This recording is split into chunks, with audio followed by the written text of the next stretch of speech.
이제 하나님의 말씀 디모데전서 2장 4절 우리 한 절인데 우리 같이 한 목소리로 디모데전서 2장 4절 말씀 읽도록 하겠습니다. 같이 읽습니다. 하나님은 모든 사람이 구원을 받으며 진리를 아는 데 이르기를 원하시느니라. 아멘. 우리가 이곳 박유회에 어떤 이유와 목적을 갖고 왔든 아니면 나는 계획에도 없었는데 어떻게 해서 여기까지 왔든 우리는 이곳 박유회에 살면서 지금 내가 원하는 것이 있고 또 지금은 아니어도 앞으로 또 원하는 것들이 여러분들 각자에게 있는 줄 압니다. 개인적으로 원하는 것이 있는가 하면 가정적으로 또 생업의 현장에서 또 내가 일하는 어떤 기관에서 원하는 것들이 있을 것입니다. 이렇게 개인적이든 공동체적이든 원하고 바라는 그런 모든 것들이 주님의 선하신 섭리 안에서 믿음과 소망 가운데 이루어지기를 주님의 이름으로 기원합니다.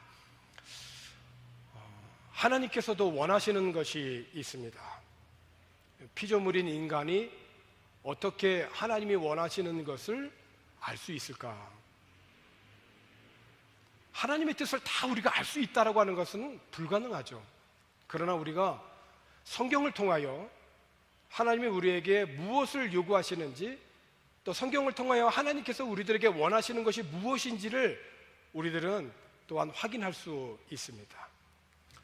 오늘 본문에 있는 말씀에 보면 하나님이 우리들에게 원하시는 것이 두 가지가 있다는 것을 보게 됩니다. 하나는 모든 사람들이 다 구원을 받는 것이고 또 하나는 구원받은 모든 사람들이 진리를 아는 데 이르기를 원하는 그것이 바로 하나님이 원하시는 것이다 라고 말씀합니다. 그러니까 하나님이 원하시는 것에서 두 가지 아주 중요한 단어를 발견할 수 있는데 하나는 구원이고 또 하나는 진리입니다. 저는 오늘 하나님이 원하시는 것을 우리 교단의 전도 표제인 사중복음을 근거로 하여서 말씀을 나누고자 합니다. 우리 교회가 속한 우리 교단 기독교 대한선결교회는 한국에서 자생적으로 생겨난 교단입니다. 그러니까 외국 선교사에 의해서 생겨난 교단이 아니라 한국인 김상준, 정빈이란 이 두 분이 일본으로 유학을 갔다가 거기에서 동경성서학원이라고 하는 신학교에서 성경을 공부하고 그 모든 과정을 졸업한 후에 한국으로 돌아와서 가까운 곳에서부터 복음을 전하고 또 가까운 곳에 있는 교회를 출석을 권유하였는데 이 복음을 전해드리는 사람들이 자연스럽게 모여서 시작한 것이 오늘날 지금 기독교 대한선결교회입니다. 믿음의 선배들이 이렇게 복음을 전할 때에 네 가지 중요한 전도 표제를 갖고 전했어요.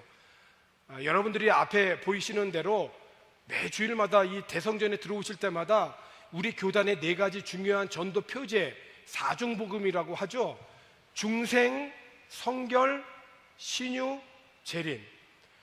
요 전도 표제를 사중복음이라고 이야기를 합니다. 자, 중생이라고 하는 것은 자신의 죄를 자백하고 하나님의 말씀으로 거듭나는 것입니다. 그러니까 새로운 삶이 시작이 되어지는 거죠.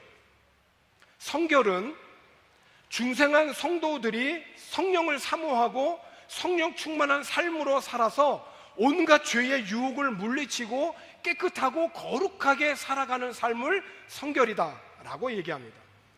신유라고 하는 것은 하나님의 은혜로 늘 건강하게 살아가는 일반 신유와 내가 병들어 고통 중에 있을 때 믿음과 기도로 주님께 간구해서 이 병에서 나음을 얻는 것을 특별 신유라고 이야기합니다. 물론 믿음과 기도로 병에서 고침을 받는다고 하여서 의학을 부인하는 것은 아닙니다. 끝으로 이제 재림은 예수님이 부활하시고 승천하시기 직전 주의 천사들을 통하여서 이 땅에 남겨진 사람들에게 전하여진 말씀이죠. 하늘로 올려지신 이 예수는 하늘로 가심을 본 그대로 다시 오시리라 라고 하셨는데, 예수님께서 이 땅에 다시 오시는 두 번째 세컨 커밍을 우리는 재림이다 라고 이렇게 말씀합니다. 오늘 우리들의 신앙을 다시 한번 확인하십시다. 여러분들에게 오늘 묻겠습니다. 여러분들은 우리 구주 예수님께서 다시 오실 것을 믿습니까? 예, 그렇습니다. 예수님은 말씀 그대로 다시 이 땅에 오실 것입니다. 이렇게 우리 교단은 중생, 성결, 신유, 재림의 사중 복음을 전도하면서 강조하였는데, 이 순서를 보면 하나님이 우리들에게 원하시는 것, 모든 사람이 구원을 받으며 진리를 아는 데 이르기를 원하는 하나님의 마음이 다 담겨져 있어요. 구원이라고 하는 것은 특별히 세 가지 측면으로 나누어 생각할 수 있는데, 과거의 구원,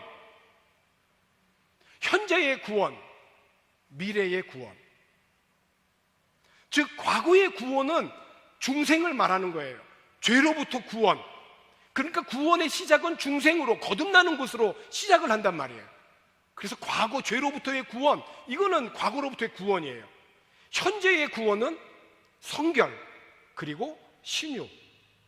구원의 완성은 예수님이 이 땅에 다시 오시는 재림에 있다는 거예요. 그러니까 중생, 성결, 신유, 재림은 구원의 시작이요 구원의 완성이라는 거죠. 그러니까 우리들의 신앙생활의 처음부터 끝을 보여주고 있는 거예요. 영혼을 보여주는 거예요. 그러니까 구원의 시작은 중생으로 시작합니다. 즉 새로운 삶, 거듭나는 거, born again으로 시작하는 거예요. 그래서 구원은 자신이 죄인임을 인정하는 것으로, 자신의 죄를 고백하는 것으로 시작을 합니다. 자신이 죄인임을 자각하지 못하고 자신이 죄인이라는 것을 깨닫지 못하는데 구원의 필요성이 무엇이 있겠어요? 그러니까 자신이 죄인이라고 하는 사실, 이거를 깨달을 때 우리는 구원의 필요성을 더 느끼게 되는 거죠. 요한복음에 있는 말씀을 보면 예수님과 니고데모가 밤중에 대화하는 장면이 나오죠. 대화의 주된 내용은 뭐냐면, 사람이 거듭나지 아니하면 하나님 나라에 들어갈 수도 없고 하나님의 나라를 볼 수도 없다는 거예요. 그러니까 거듭나지 아니하면 하나님의 나라에, 천국에 갈 수가 없는 거예요. 거듭나야만, 중생해야만 천국에 갈 수 있는 거예요. 그래서 중생이 절대적으로 우리 인생에 필요합니다. 어떻게 중생이 가능할까요? 길은 하나입니다. 하나님만이 일을 가능하게 하신다는 거예요. 사람으로 되는 일이 아니라 하나님만이 하실 수 있는 거예요. 이게 중생의 복음이에요. 그러니까 이와 같이 하나님 편에서 먼저 행하신 이 구원의 도리에 대해서 인간이 반응하는 것이 뭐냐? 회개인 거예요. 회개를 통해서 새로운 생명이 나에게 주어지는 것이거든요. 이 회개에는 5개의 단계가 있는데, 첫째가 각성입니다. 말씀을 듣고 깨닫는 거예요. 두 번째는 통회입니다. 자신이 죄인임을 토하는 거예요. 셋째, 고백이에요. 자신의 죄를 다 고백하는 거예요. 네 번째는 변상입니다. 입으로만 죄인임을 고백하고 마음으로만 내가 잘못했네 라고 후회만 하는 것이 아니라 실제적으로 내가 남의 것을 훔친 것이 있으면 갚아가는 것이에요. 변상이에요. 마지막 5번째가 사죄예요. 용서의 단계죠. 각성을 위해서는 무엇이 필요할까요? 하나님의 말씀이. 하나님의 말씀이 방망이가 되고 불이 되어서 그 방망이와 불 대신 그 하나님의 말씀이 내 안에 들어올 때에 그 하나님의 말씀으로 인하여 각성하는 거예요. 깨닫게 되는 거죠. 그리고 통회와 고백과 변상에는 성령의 능력이 임해야 돼요. 사죄의 확신을 위해서는 그리스도의 보혈의 은혜가 더 부어져야 돼요. 그리스도의 보혈이, 십자가의 보혈이 내 마음의 영혼 속에 부어져야 돼요. 그것이 덮어져야 돼요. 마치 출애굽을 할 때 어린 양의 그 피를 문 임방과 설주에 다 발라서 그 안에 있는 사람이 죽음을 면한 것처럼 그리스도의 보혈로 덮어줘야 된단 말이에요. 이것이 용서받을 수 있는 길이에요. 그러니까 하나님은 모든 사람이 구원받기를 원하시고, 사람은 누구나 회개와 신앙으로 하나님이 원하시는 구원의 은총을 내가 받아들이기만 하면 하나님의 자녀가 되어 영원한 생명을 얻게 되는 것이에요. 할렐루야. 이렇게 죄로부터 과거의 구원을 얻은 자는 현재의 구원도 계속해서 사모해야 돼요. 신앙은 성장해야 되는 것입니다. 다시 말하면 성령이 충만하여서 성결한 삶을 살아가는 것이 현재적인 구원이에요. 그래서 성결은 중생한 자가 새 생명, 새 마음, 새 인격으로 태어난 이후에 하나님이 원하시는 거룩한 삶에 이르게 하신다는 약속의 복음이에요. 구약의 출애굽 백성들이 온갖 우상들이 가득한 그곳에서 430년을 살았잖아요.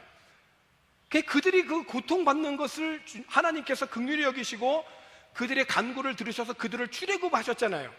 오랜 종살이를 하였지만 하나님의 구속의 은혜로 출애굽을 하여서 소위 죄로부터 구원을 받았어요. 홍해를 건넜어요.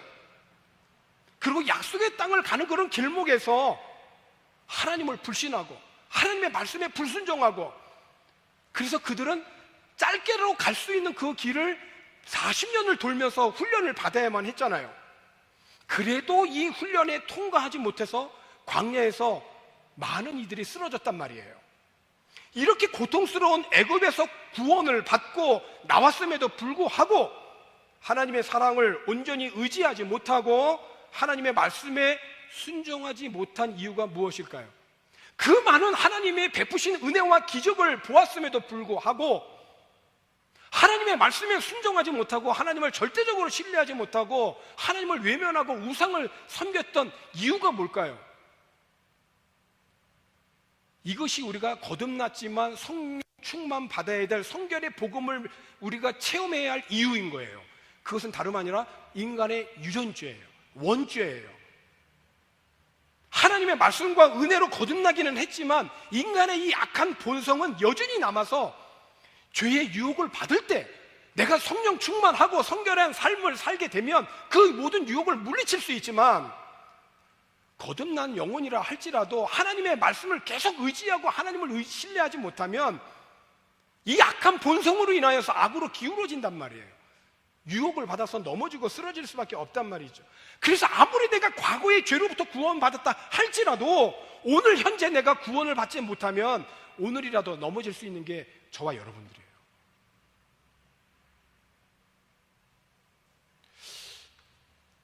그래서 아무리 과거에 구원을 받은 성도를 할지라도 오늘 현재 성령으로 충만하지 않으면 결코 성결하고 거룩한 삶을 살아갈 수가 없다. 그러므로 현재적 구원을 받으려면 오직 성령의 충만함을 받아야 되는 거예요. 그러니까 예수님의 제자들이 예수님과 함께 3년 동안 동고동락하면서 제자훈련을 받았잖아요. 누구한테 제자훈련을 받았다고요? 예수님한테요. 이런 특권을 받는 놀라운 기적이 어디 있습니까? 예수님과 함께 3년 동안 동고동락했단 말이에요. 죽은 자도 살리는 걸 받고 문둥병자가 살아나는 것을 다시 한번 받고 얼마나 많은 기적을 보았습니까? 이렇게 3년 동안 제자훈련을 했단 말이에요. 그런데 정작 예수님이 십자가에 달리는 결정적인 순간에 제자들은 다 도망갔잖아요. 예수님을 따르려면 자기를 부인하고 자기 십자가를 지고 예수님을 따라야 한다는 이 예수님의 말씀을 그냥 잊어버렸잖아요. 그런데 그런 제자들이었잖아요. 그런 제자들이었는데 훗날 보니까 예수님을 배반한 가룟 유다를 제외하고 자연사한 사도 요한을 제외하고 나머지 10명의 모든 제자들은 예수님의 복음을 전하다가 다 순교를 했단 말이에요. 죽음도 불사하고 복음을 전했단 말이죠. 훗날 예수님의 죽음과 부활과 그리고 재림을 강력하게 선포하였는데 그 비결이 어디 있습니까? 성령 충만한 것에, 성령을 받은 것에 있는 거예요. 그래서 예수님은 부활 직전에 세상에 남겨진 제자들을 향하여서 약속한 복음이 성령을 주시겠다는 복음이에요. 아주 중요한 말씀이죠. 때와 기한은 하나님께 속하 있으니 너희가 해야 될 건 오직 성령을 받는 것이다. 그러니까 사도 바울도 이런 것을 다 경험했잖아요.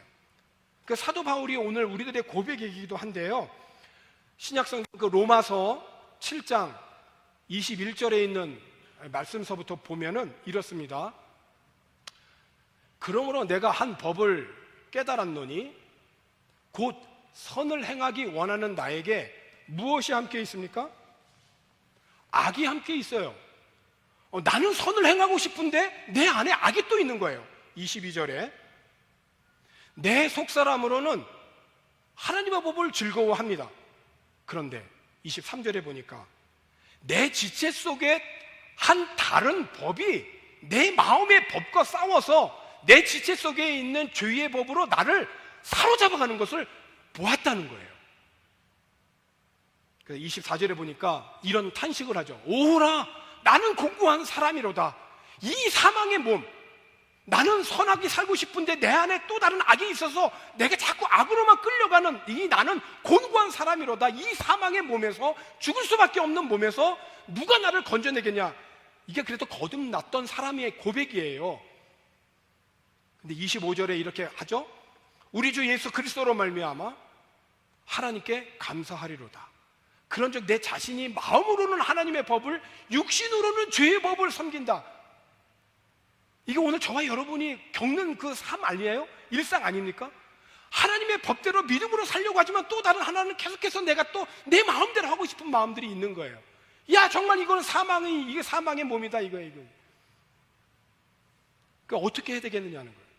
그러니까 8장 1절에 있는 말씀을 보게 되면은, 그러므로 이제 그리스도 예수 안에 있는 자에게는, 그리스도 예수 안에 있다라고 하는 말의 의미는 뭐냐면 예수 그리스도의 부활의 생명을 갖고 있다는 거예요. 그럼 예수 그리스도께서 사망과 죽음의 권세를 이기시고 부활하신 그 예수님의 그 영원한 생명을 얻은 우리들에게는 결코 정죄함이 없다는 거죠. 8장 2절에 이는 그리스도 예수 안에 있는 생명의 성령의 법, 그렇죠. 예수 안에 있는 부활의 영, 사망과 죽음까지도 이기신 부활의 영, 그 부활의 영이, 생명의 성령의 법이 죄와 사망의 법에서 너를 해방하였다. 믿으시면 아멘 하십시다. 네. 에베소서 5장 16절과 17절 그리고 18절에 있는 말씀에서 사도 바울은 이렇게 또 권합니다. 세월을 아끼라. 때가 악하니라. 17절에 그러므로 어리석은 자가 되지 말고 오직 주의 뜻이 무엇인가 이해하라. 여러분, 우린 여기서 질문을 하나 할 수 있어요. 이 세월이 정말 참 악하다는 거예요. 지금 때가 너무 악하다는 거예요.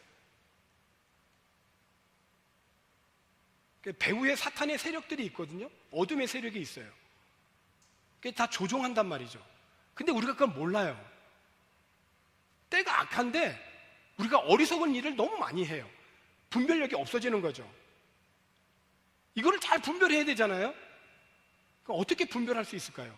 이 세속에 휩쓸리지 아니하고 이 모든 것을 잘 분별하면서 어떻게 이 악한 때에 어리석은 자가 되지 아니하고 주의 뜻이 무엇인지 이해할 수 있을까요? 17절에 그렇잖아요. 17절에 그러므로 어리석은 자가 되지 말고 오직 주의 뜻이 무엇인가 이해하라. 그리고 18절에 비결을 말씀하죠. 술 취하지 말라. 이는 방탕한 것이니 오직 성령으로 충만함을 받으라. 오직 성령으로 충만함을 받으라.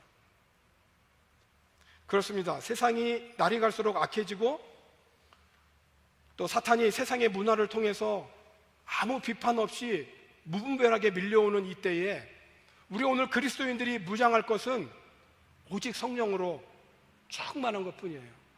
사실 오늘 주일 이 예배에 우리가 무거운 마음으로 이렇게 예배에 참여할 수밖에 없는 우리 이 상황이 있잖아요. 정말 우리 한국의 미래라고 할 수 있는 젊은 20대, 30대 젊은이들이 수백 명 압살을 당했어요. 그렇죠? 너무 안타깝잖아요. 한 생명 한 생명이 얼마나 귀합니까? 지금 오늘 여기 미나도 이렇게 어린 아이가 와 있지만은 그 20, 30 자라기까지 부모님들이 어릴 때 얼마나 그 아이를 키우기 위해서 애를 썼을까요? 그죠? 한두 명도 아니고 상황을 잘 파악을 못했겠지만은 그렇게 사람이 옆에서 죽어가는데도 여전히 제정신이 아닌 사람들이 또 거기서 또 춤을 추고 노래를 하고 그런데 말이죠, 누가복음에 있는 말씀을 보면 망대가 무너졌잖아요. 그래서 십수명이 망대에 깔려 죽었단 말이에요. 그래서 사람들이 얘기합니다. 무슨 죄를 져서 저렇게 많이 죽었지? 그때 예수님이 뭐라고 말씀하시죠? 너희는, 그러잖아요. 너희는 별거 있는 줄 알아? 너희도 회개하지 않으면 너희들도 저렇게 돼 라고 경고하셨잖아요. 정말 세월이 이 때가 정말 악한 때입니다. 그러므로 우리들은 어리석은 자가 되지 말고 주님의 뜻이 무엇인지를 이해해야 되는데, 이 현재적인 구원을 받으려면 성령 충만하는 것 외에는 방법이 없다는 거예요. 현재적 구원의 또 다른 측면이 신유예요. 신유. 앞서 말씀드린 이 중생, 거듭나는 거, 그리고 성령 충만한 성결, 요거는 영적인 부분이에요. 우리가 영적으로 거듭나고 영적으로 하나님의 성령의 충만함을 받는 거예요. 그런데 이 신유는 우리의 육신에 관계된 부분이에요. 내가 지금까지 아프지 않아서 약도 먹지 않고 병원에 가지도 않을 만큼 늘 건강하게 지냈다. 이건 하나님의 일반적인 신유의 은혜 중에 살고 있는 거예요. 정말 감사한 일이에요. 그런데 프랑스의 주교인 성 프랑시스의 그 말처럼 하나님이 영혼을 구원하시기 위하여 어떤 때는 우리 육신에 병을 주신다, 이렇게 얘기를 했거든요. 그러니까 병들지 않았으면 그렇게 주님 앞에 나올 수가 없어요. 병들지 않았으면 그렇게 목숨 걸고 주님 앞에 나올 리가 없어요. 성경에 보면 주님 앞에 나온 자들의 대부분이 다 누굽니까? 병든 자, 약한 자, 고통당하는 자였잖아요. 그 병이 비록 고통스러웠지만 그것으로 인해서 주님 앞에 겸손히 나올 수 있었던 거예요. 내가 아프지 않고 늘 건강하게 지낼 수 있는 것에 대해서 참으로 여러분, 우리가 감사하십시다. 우리의 자녀들이 하나님의 말씀 안에서 양육받고 건강하게 이렇게 잘 성장할 수 있도록 은혜 주심에 대해서 우리가 늘 감사해야 돼요. 그러나 내가 원치 않게 아프고 병들어서 어떤 심각한 위기에 처할 때 우리들은 만왕의 왕이여 만병의 의사가 되시는 하나님 앞에 나아갈 수 있는 기회이기도 해요. 마태복음 8장에 있는 말씀을 보면 3명의 환자가 나옵니다. 모두 다 주님이 고쳐주셨어요. 첫 번째는 자신의 병을 고쳐달라고 하는 나병 환자예요. 나병 환자는 아시는 대로 무리들 가운데 낄 수가 없어요. 저주받은 병인데 오면 돌 던져서 돌에 맞아 죽어요, 먼저. 그럼에도 불구하고 예수님 앞에 나아가면 내 병을 고칠 수 있다라고 하는 이 믿음을 가지고 주님 앞에 나온 거예요. 내가 너에게 무엇하면 좋겠냐? 이 병을 고쳐주소서. 주님이 고쳐주셨어요. 두 번째 환자가 있죠? 자신의 그 하인임에도 불구하고 중풍병으로 몹시 괴로워서 누워있는 이 병자를 불쌍히 여겨서 이 백부장이 자신의 문제도 아닌데 자신의 하인의 종의 병의 문제를 갖고 예수님 앞에 나왔어요.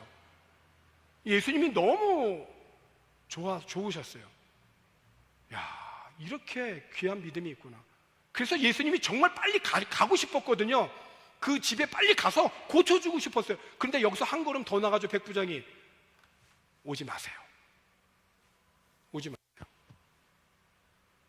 나도 군인으로서 부하에게 오라고 하면 오고 가라고 하면 가는데 예수님 말씀만 해주세요.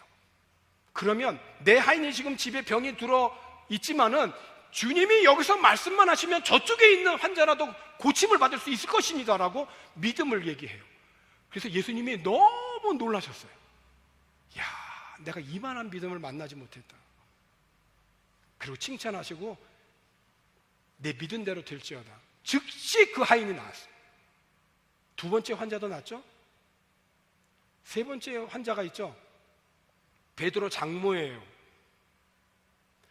베드로 장모는 베드로가 예수님을 따라다니느라고요, 장모님이 병들어 있는 것도 몰랐어요.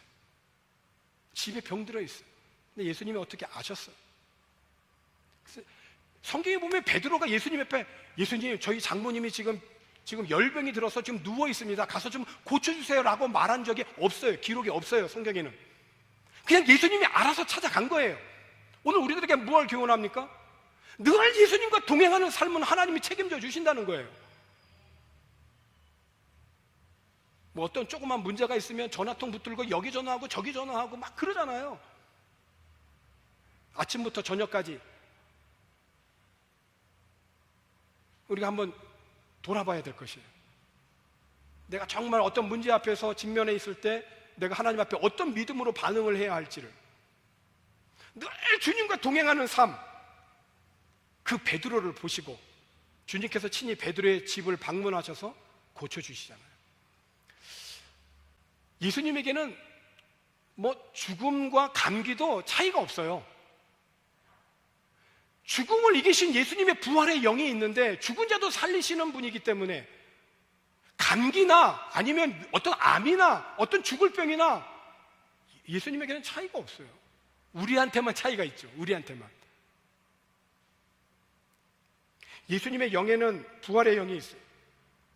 사망과 죽음을 이기고 부활하신 부활의 영이 있기 때문에 주님은 어떤 병이라 할지라도 주님이 원하시면 주님은 고쳐주실 수 있으세요.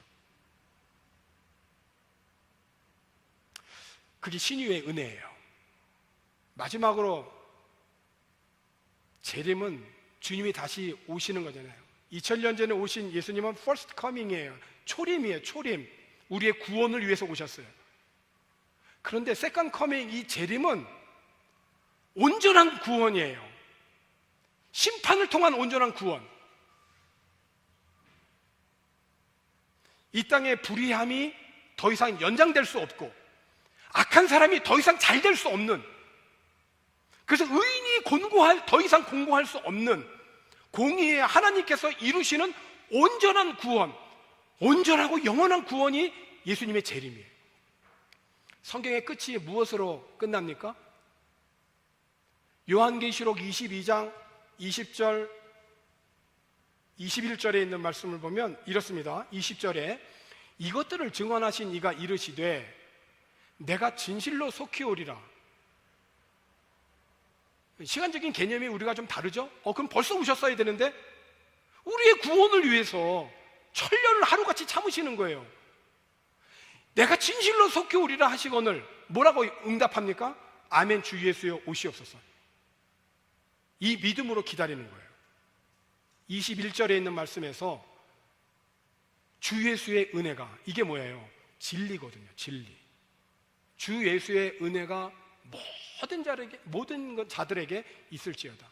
그러니까 구원과 진리는 예수 그리스도인 것이에요. 그러니까 내가 예수 그리스도를 살면서 정말로 사랑함으로 나아갈 때 오늘 우리들은 구원을 경험해 갈 수 있는 거예요.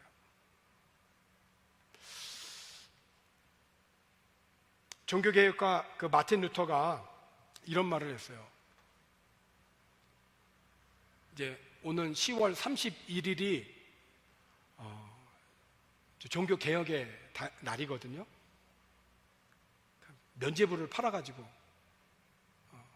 건축헌금 많이 하면 그 헌금한 밑에서 땅그랑 소리가 떨어지는 그 소리와 함께 죽은 자도 구원받을 수 있다라고 하는 이런 교리가 통했던 그 시대에 이 종교를 개혁한 그날이 10월 31일이에요.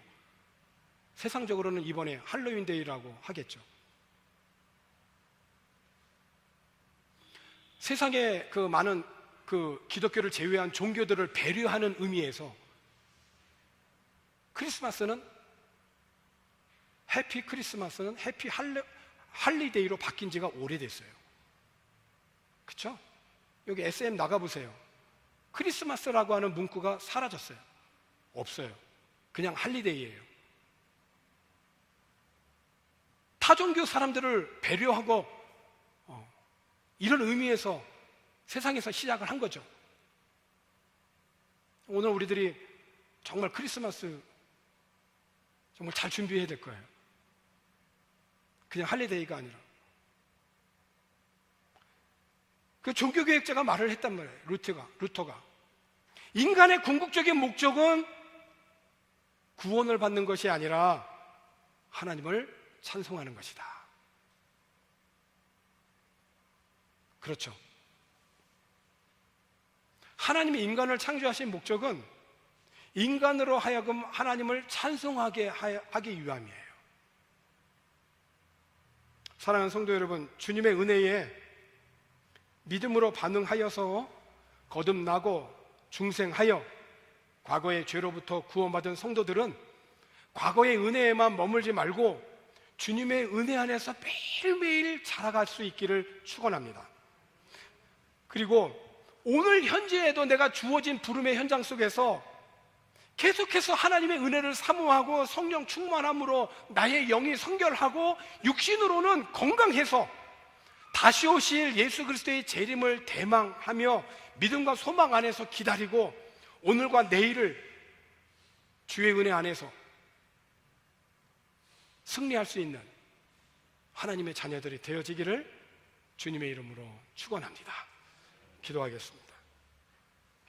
구원과 진리가 되시는 주님, 우리를 죄에서 구원하여 주시고 우리의 영혼과 육신이 건강해서 주님을 섬길 수 있도록 구원하여 주시니 감사합니다.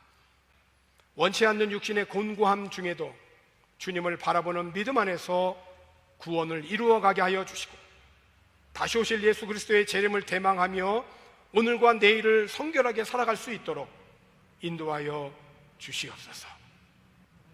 감사드리고 예수님의 이름으로 기도하옵나이다.